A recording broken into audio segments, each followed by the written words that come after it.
IPL 2026 action ಏನೋ ಮುಗೀತು. ಇನ್ನೇನು ಎಲ್ಲ ಟೀಮ್ಗಳು ಪ್ರಾಕ್ಟೀಸ್ನ ಸ್ಟಾರ್ಟ್ ಮಾಡ್ತಾರೆ. ಆದರೆ RCB ಟೀಮ್ ಪ್ರಾಕ್ಟೀಸ್ ಮಾತ್ರ ಸೈ ಗುರು, ಸಖತ್ತಾಗಿ ಮಾಡ್ತಾವ್ರೆ. ಪ್ಲೇಯರ್ಗಳು ಅಲ್ಲಿ ಒಳ್ಳೆ ಪರ್ಫಾರ್ಮೆನ್ಸ್ ಕೊಡ್ತಾವ್ರೆ. ನೆಟ್ಸಲ್ಲಿ ವೆಂಕಟೇಶ್ ಅಯ್ಯರ್ ಅವರಂತೂ 5-6ನ ಕಂಟಿನ್ಯೂಸ್ ಆಗಿ ವಾಂಚ್ ಅವರೇ ನೆಟ್ ಬೌಲರ್ಗೆ. ಆ ಥರ ಅಲ್ಲಿ ಪರ್ಫಾರ್ಮೆನ್ಸ್ನ ಕೊಡ್ತಾ ಇರೋದು ಅವರು. ಪಕ್ಕಾ ನಂಬರ್ 3 ಸ್ಲಾಟಲ್ಲಿ ಫಿಕ್ಸುಗಳು ವೆಂಕಟೇಶ್ ಅಯ್ಯರ್. ದೇವದತ್ ಪಡಿಕ್ಕಲ್ ಅವರು ಕೂಡ ಒಳ್ಳೆ ಪರ್ಫಾರ್ಮೆನ್ಸ್ ಕೊಡ್ತಾವ್ರೆ. ನೋಡಿ, ಪ್ಲೇಯಿಂಗ್ 11 ಫುಲ್ ಆಗೈತೆ. ಫಿಲ್ ಆಗಿದ್ರು ಕೂಡ ಇನ್ನೂ ಟ್ಯಾಲೆಂಟ್ಗಳು ಉಳ್ಕೊಂಡವೆ RCB ಟೀಮ್ ಪ್ಲೇಯಿಂಗ್ 11ಅಲ್ಲಿ. ಆ ಥರ ಟೀಮ್ನ ಪಿಕ್ ಮಾಡಿರೋದು ಈ ವರ್ಷ RCB ಟೀಮ್ ಅವರು. ವೆಂಕಟೇಶ್ ಅಯ್ಯರ್ ಅವರು ಕಂಟಿನ್ಯೂಸ್ ಆಗಿ 4 6ನ ಹೊಡೆದವ್ರೆ. ಎಸ್ ದಯಾಳ್ ಅವರು 3 ವಿಕೆಟ್ ತೆಗೆದಿದ್ದಾರೆ.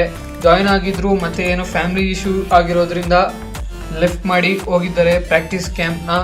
ಮತ್ತೆ ಜಾಯ್ನ್ ಆಗ್ತಾರೆ ಬಂದು RCBಗೆ ಅವರು. ಇವಾಗ ವೆಂಕಟೇಶ್ ಅಯ್ಯರ್ ಮೇಲೇ ಎಲ್ಲ ಕಣ್ಣಿರೋದು ಗುರು. ಸೈಕಾಗಿ ಆಡ್ತಾ ಇದ್ದಾರೆ ಅವರು ಪ್ರಾಕ್ಟೀಸ್ ಸೆಷನ್ಸ್ಗಳಲ್ಲಿ. ಇನ್ನು ವಿರಾಟ್ ಕೊಹ್ಲಿ, ದೊಡ್ಡ ದೊಡ್ಡ ಪ್ಲೇಯರ್ಗಳೆಲ್ಲ ಜಾಯ್ನ್ ಆಗ್ತಾರೆ. ಸಪೋರ್ಟ್ ಮಾಡಿ, ಲೈಕ್ ಮಾಡಿ, ಚಾನಲ್ನ ಸಬ್ಸ್ಕ್ರೈಬ್ ಮಾಡಿ.